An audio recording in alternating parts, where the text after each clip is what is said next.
요한복음 2장, 3장 그리고 오늘 4장 말씀입니다. 내가 주는 물이라는 제목으로 짧게 말씀을 나누고 오늘 이분들을 만나서 같이 교제하고 대화하는 시간을 갖겠습니다. 오늘 많은 눈이 내렸고 최근에 비가 많이 내리는데도 불구하고 아직도 가뭄 상태랍니다. 물 부족 상태가 되고 저수지의 물이 더 많이 필요하다고 얘기를 합니다. 유엔의 보고에 의하면 70억 인류 가운데 70%가 물 부족에 시달린다고 했습니다. 약 48억의 인류가 물 부족에 시달리고 2050년이 되면 인구가 증가됨에 따라서 물 부족으로 인하여 고통당하는 사람의 숫자가 70억에 이를 것으로 전망을 합니다. 물은 인간의 문명의 근원이고 인간의 생존에 아주 중요한 기반입니다. 그래서 물 부족이라는 것은 인류에게 가장 큰 위협이 되는 거예요. 최근에는 핵전쟁보다 더 무서운 게 물전쟁이 될 것이고 이 물전쟁이 이미 지구촌 여러 지역에서 시작이 됐습니다.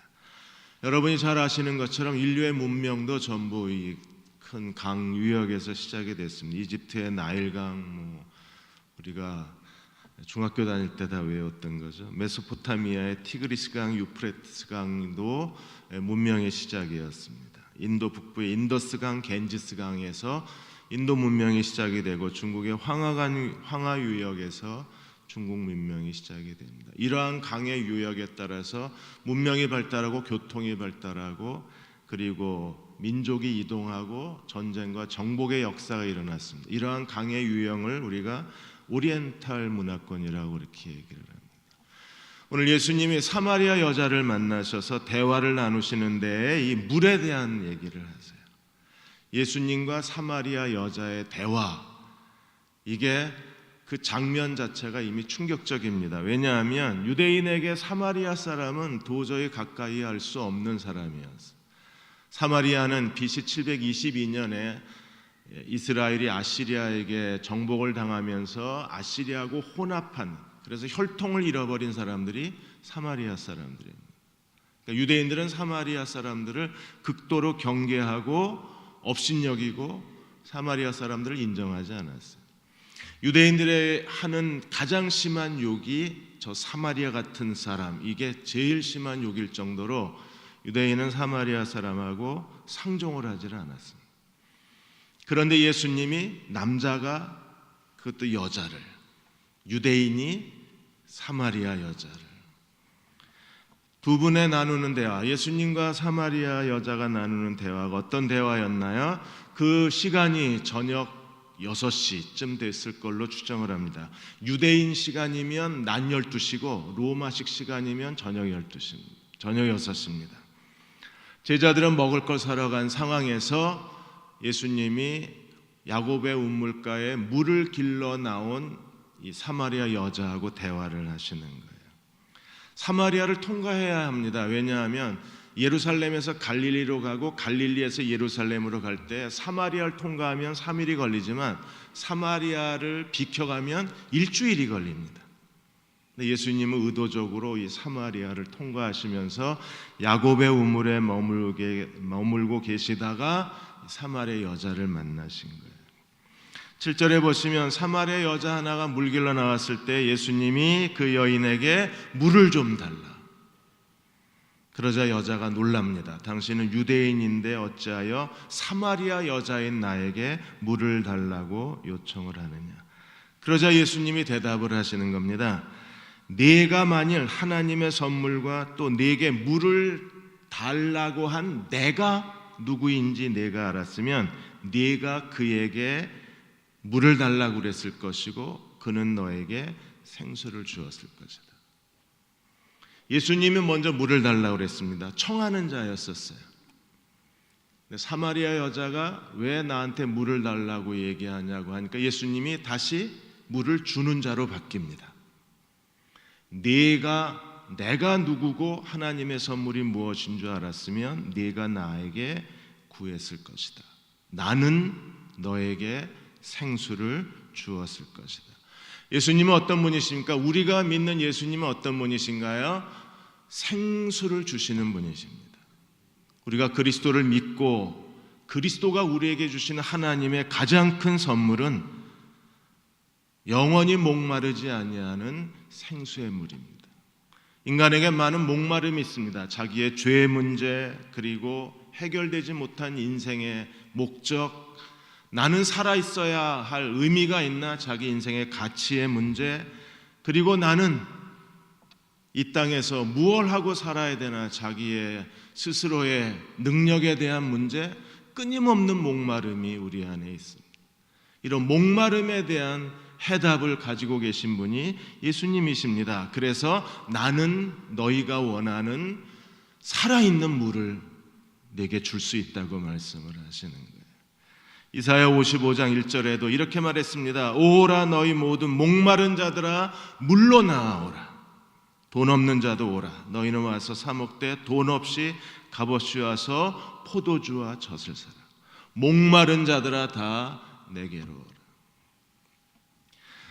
방탕하게 살던 한 여자가 있었습니다. 그녀가 어느 날 더 이상 이렇게 살 수 없다는 생각이 들어서 가까운 교회에 나이 드신 신부님을 찾아갔습니다. 고해성사를 하고 싶었습니다. 자기의 온 기억 속에, 그리고 자기의 마음을 가득 채우고 있는 이 죄책감으로부터 벗어나고 싶었지만, 그러나 이 죄책감으로부터 누구도 자기를 건져내 주지 못하는 거예요. 그녀가 늙은 신부를, 나이 든 신부를 찾아가서 자기가 어떻게 살았는지 눈물을 흘리면서 살아온 이야기를 다 했습니다. 그리고 나는 어떻게 해야 되느냐고 신부에게 물었습니다. 그러자 신부가 옆에 있던 물컵을 손에 들더니 물컵을 힘껏 바닥에 내던져서 산산조각을 냈어요. 예수님은 너에게 모든 죄의 용서와 구원을 주시는 분이신데, 지금 예수님이 너에게 주시는 큰 선물은 이 물컵이 깨진 것과 같다. 지금까지 너의 부끄러운 인생은 다 산산조각이 났다. 너의 과거의 죄로 가득한 인생은 다 산산조각이 났다. 이제 가서 새로운 인생을 시작해라. 주님이 너를 도와주실 것이다. 네가 원하는 인생을 살 수 있도록 주님께서 내게 은혜를 주실 것이다. 이제 과거처럼 살지 마라. 너는 오늘 이 시간 어두움에서 빛으로 하나님이 내 인생을 옮겨 놓으셨다 그랬어요. 그녀가 목말랐던 그 목마름이 바로 그 순간 생수가 되시는 예수 그리스도가 그녀의 온 마음을 채웠습니다. 요한복음 7장 38절에도 이렇게 말씀했습니다. 나를 믿는 자는 성경의 이름과 같이 그 배에서 생수의 강이 흘러나오리라. 그리스도를 믿는 사람들에게는 우리의 죄 문제, 죽음의 문제, 삶의 실존의 문제, 내가 오늘 이 세상을 살아가는 모든 문제에 대해서 예수께서는 내가 너에게 살아있는 물 생수를 주는 사람이라고 말씀하시는 거예요. 올해 45세가 되신 분들이 20년 후가 되면 한국의 독거노인의 숫자가 지금보다 2.5배가 많아진답니다. 지금 한 138만 정도 됩니다. 혼자 사시는 독거노인들이에요. 그분들은 대부분 국가에서 주시는 그 생계비로 삶을 유지하고 계시는 분들이십니다. 2.5배가 되면 20년 뒤에는 무려 343만 명이 되는 거예요. 우리는 어떻게 살 것인가에 대한 끊임없는 고뇌가, 갈증과 그리고 삶의 몸부림이 우리 속에 있을 수밖에 없습니다. 지난 14일부터 세월호 특별조사위원회 청문회가 시작이 됐습니다. 파란바지 그 의인이라고 불리어지는 분이 나와서 간증을 하고, 또 화물기사 생존자가 나와서 청문회에서 그 당시의 상황들에 대한 증언을 했습니다. 화물기사 최재영 씨는 나와서 만일에 탈출하라는 지시만 있었으면 더 많은 아이들이 살아날 수 있을 거라고 증언을 했어요. 그러자 거기에 많은 부모님들이 흐느껴 울었습니다. 정동수 씨 아버지는 죽은 아들의 사진을 들고 나와서 거기에 있는 특별위원회 위원들에게 보여주면서 이게 내 아들의 마지막 사진이다. 목포해양경찰청이 아이를 시신을 찾아내고 찍은 사진을 내게 보내준 거다. 자식이 죽으면 부모는 가슴에 묻는다 그랬는데 난 아직 못 묻었다. 진실을 알아야 내가 묻을 게 아니냐. 여러분, 세월호 이 학생들 부모님에게 그들의 목마름은 뭐예요? 진실을 알고 싶은 거죠. 많은 사람들이 우리 주변에 겉으로는 웃고 있지만 마음에는 갈증이 있고 목마름이 있는 겁니다. 그런데 오늘 예수께서 우리에게 주신 약속이 뭔가요? 누구든지 그리스도를 믿기만 하면 나를 믿는 자는 성경에 이른 것 같이 그 배에서 생수의 강이 흘러나온다 그랬어요. 생수의 강이 흘러나오셨나요? 우리의 모든 죄가 다 용서받은 것을 경험하셨습니까? 그분에게서 죽음 뒤에 영원한 삶에 대한 약속은 받으셨나요?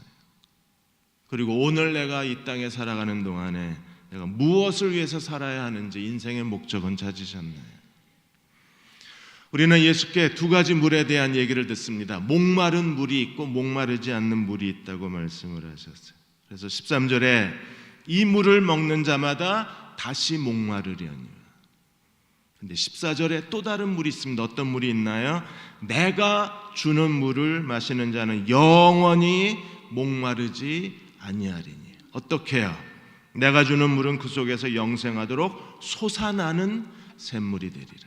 이 솟아난다고 하는 알로메누라는 헬라어의 단어가 계속 멈추지 않고 끊임없이 활동하는 물이라는 거예요. 예수님이 우리에게 주시는 이 생수는 영생하도록 우리가 죽을 때까지 계속 우리 마음에서 흘러나오는 생수가 될 것입니다. 사마리아 여자가 이 물에 관심을 보였습니다. 그러자 사마리아 여자가 그 물을 내게 달라. 그리고 물길로 오지 않게 해달라. 물길로 오는 게 여자들에게 가장 힘든 일이잖아요. 나 물길로 오지 않게 영원히 목마르지 않은 물을 달라. 그러자 예수님이 물 얘기하시다가 갑자기 내 남편을 불러오라.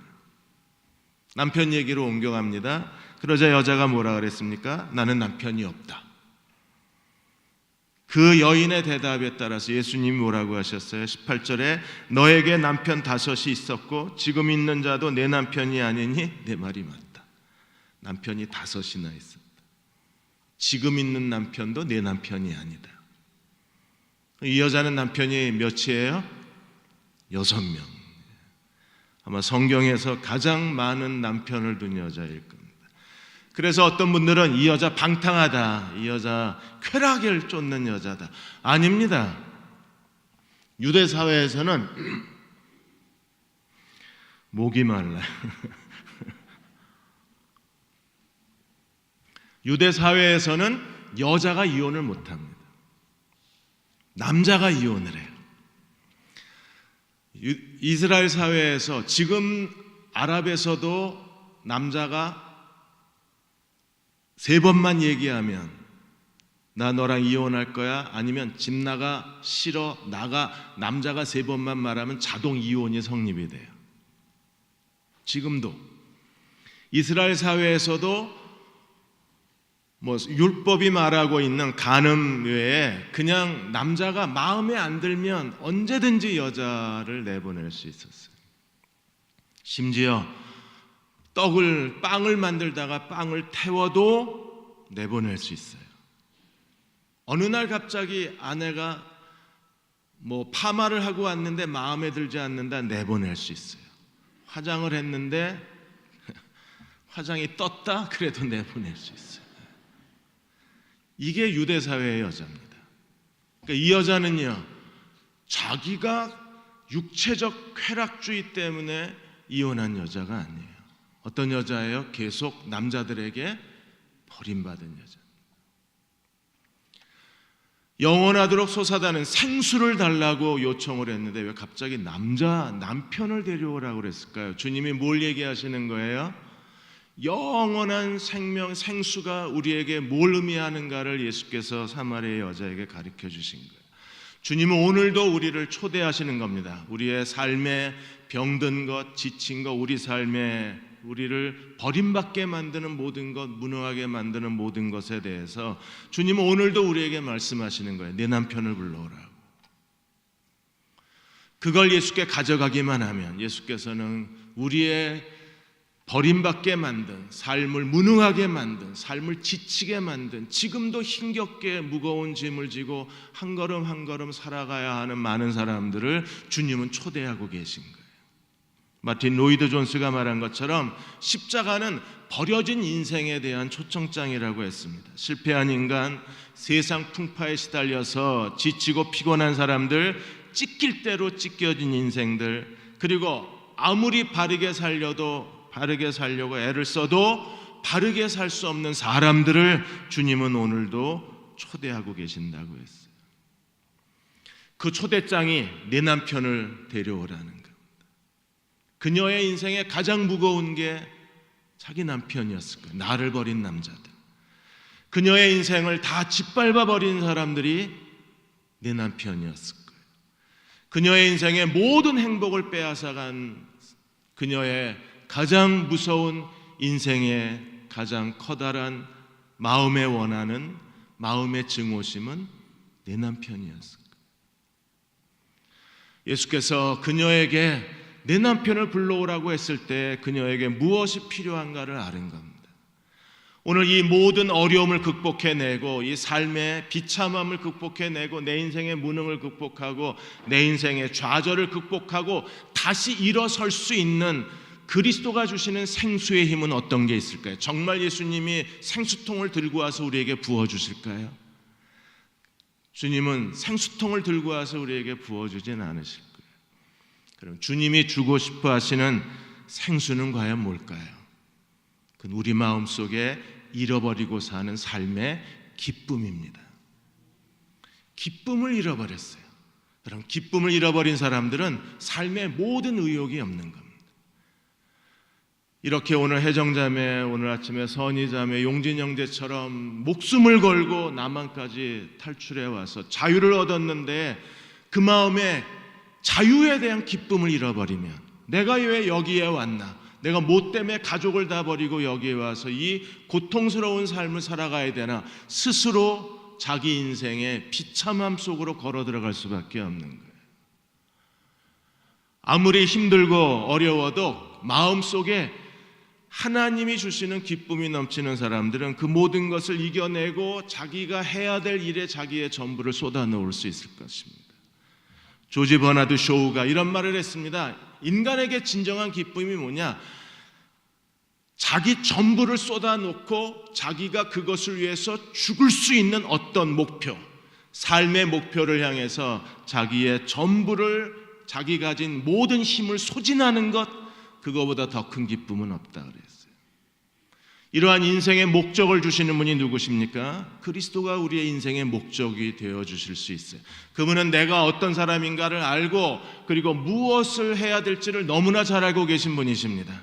여러분, 사마리아 여자가 마을로 돌아가서 예수님에 대해서 뭐라고 소개를 했는가 보십시오. 그녀가 사마리아 그 마을에 들어가서 이렇게 얘기했습니다. 29절에 보시면 내가 행한 모든 일을 내게 말한 사람, 내가 행한 모든 일을 내게 말해준 사람 메시아가 아니냐. 그래서 사마리아 사람들이 예수님이 이틀 더 유하기를 청하고 예수님이 그 마을에 이틀 더 머무시면서 많은 사람들이 예수를 믿게 된 거예요. 지금 우리가 찾는 게 뭡니까? 내게 관한 모든 걸 말해줄 사람들, 내가 무엇을 위해서 살아야 될지를 말해줄 수 있는 사람들, 지금 내가 하고 있는 일에 대해서 어떤 결정을 내려야 될지, 어떤 태도로 살아가야 할지 내게 관한 모든 것을 말해 주실 수 있는 예수님, 그 예수님만이 내 마음에 기쁨이 되어 주시고 그 기쁨을 얻은 사람들만이 어떤 어려움과 역경이 있어도 그걸 이겨내고 자기 인생을 이끌어갈 수 있는 사람이 될 수 있을 겁니다. 요한복음 15장 11절에 예수님이 이렇게 말씀하셨어요. 내 기쁨이 너희 안에 있어 너희 기쁨을 충만하게 하려 하십니다. 그러니까 생수의 강으로 우리를 초대하신 주님은 지금도 우리 안에 잃어버린 삶의 기쁨을 회복하고 계신 분이라는 거예요. 내가 언제 기뻐했나 하는 생각을 했습니다. 마음 깊은 곳에서부터 나는 지금 기뻐하고 살고 있나? 예수님이 우리의 기도에 응답하시는 이유도 무엇 때문입니까? 기쁨을 더해주기 위한 거예요. 요한복음 16장 24절에 지금까지 너희가 내 이름으로 아무것도 구하지 아니하였으나 이제 구하라 그리하면 받으리니 너희 기쁨이 충만하리라. 오늘 예수님이 우리의 메마른 마음에 다시 약속하신 기쁨, 약속하신 생수의 강이 영원토록 흘러나올 수 있는 사람이 될 수 있다면 우리는 어떤 상황에서도 끝까지 주님을 따라갈 수 있고 자기 인생의 목적을 향해서 전부를 쏟아낼 수 있고 시간을 낭비하지 않을 수 있으며 주변 사람들에게 최선을 다해서 충실하게 살 수 있고 그리고 자기 인생에 자기가 원하는 일들을 성취해낼 수 있을 것입니다. 할머니 의사 청진기를 놓다라는 책을 쓰신 분이 계십니다. 조병국 원장님이세요. 남자가 아니라 여자분이십니다.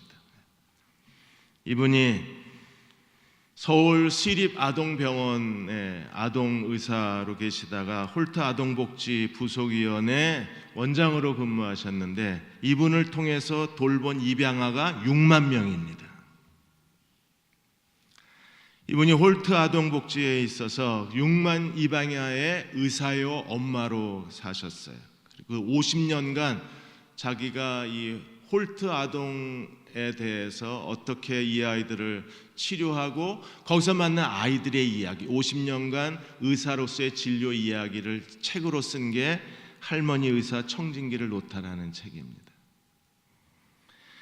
이분이 홀트 아동복지에 있다가 1993년도에 정년퇴직을 하셨어요. 그동안에 많은 아이들을 치료하셨습니다. 그런데 홀트 아동복지 부속병원이 월급을 많이 주지 못하니까 후임 의사를 못 구한 겁니다.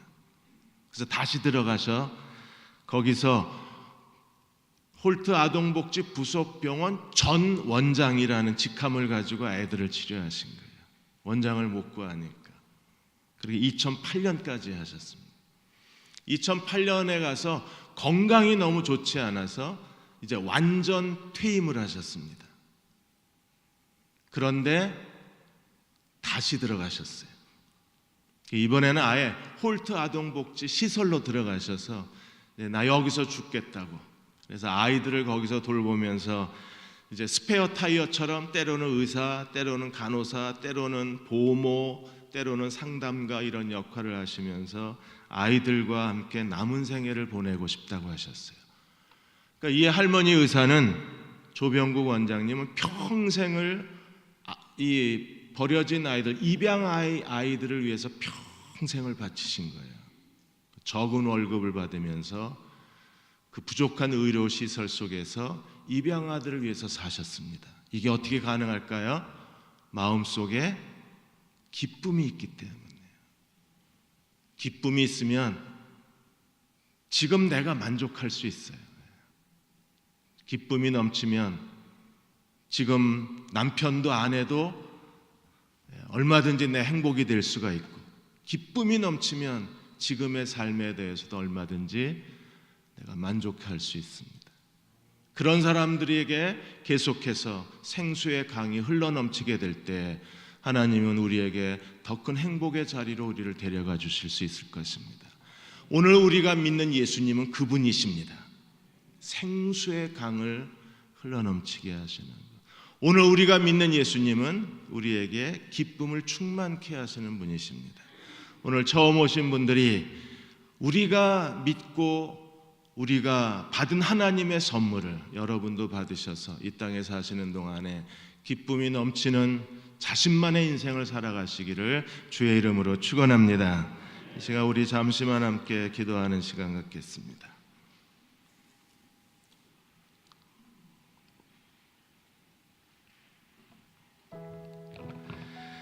오늘 짧은 말씀을 여러분에게 전했습니다. 우리가 도대체 교회 다니는 사람들은 어떤 예수를 믿고 있나?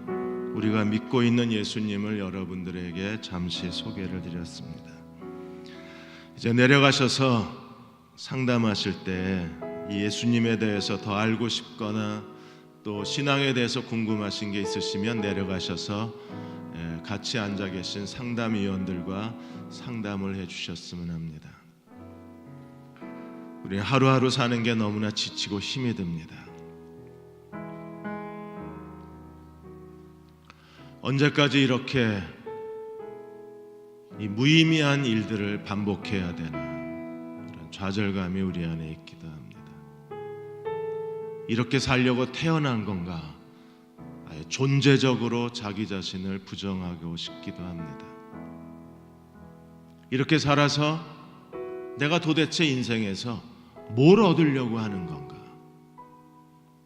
갑자기 모든 게 다 싫어지고 모든 게 다 부정하고 싶고 모든 게 다 내게 의미가 없는 것처럼 느껴질 때도 있습니다.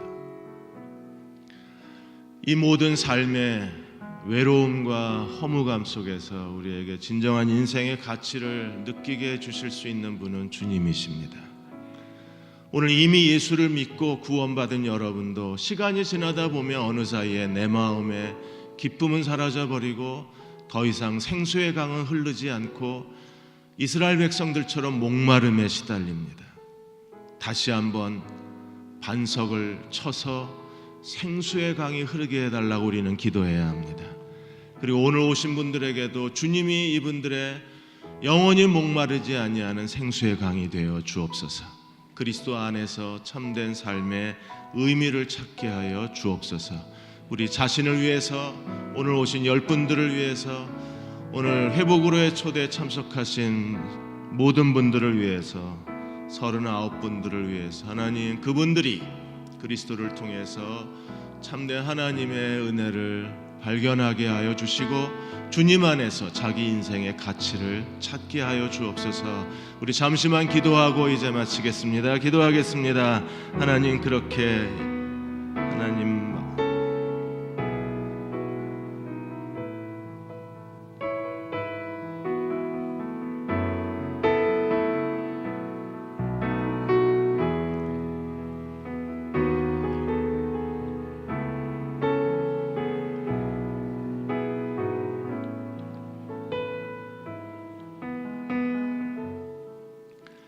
아버지 하나님,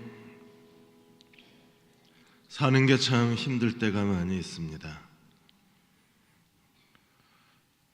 가던 걸음을 멈추어 사방을 두리번거리며 내가 왜 여기 있나 그렇게 되뇌이는 사람들이 우리 주변에 있습니다. 하나님, 오늘 처음 오신 분들, 그리고 이미 예수를 믿고 구원받은 저희들도 다시 한번 내가 믿는 예수님이 누구이신가를 기억하는 이 밤이 되게 하여 주옵소서. 주님은 우리에게 목마르지 아니하는 생수를 주시는 분이시며, 그리고 우리에게 기쁨을 주셔서 기쁨을 충만케 하시는 분이심을 다시 기억하게 하여 주셔서 기쁨의 생수가 언제나 흘러나와서 바울과 실라처럼 감옥에서라도 하나님을 찬양하고 기뻐할 수 있는 저희가 되게 하여 주시고, 베드로처럼 고난과 시련을 당하면서도 기뻐할 수 있는 하나님 나라의 비밀을 배우는 저희가 되게 하여 주옵소서. 지금은 우리를 죄에서 구원하신 우리 주 예수 그리스도의 은혜와 하나님 아버지의 그 크신 사랑하심과 성령의 도우시고 위로하시는 은혜가 오늘 회복으로의 초대 마지막 시간에 초청받으신 모든 분들과 함께 참여하신 모든 교우들 위에, 그 가정 위에 지금부터 영원히 함께 하시기를 간절히 축원하옵나이다. 아멘.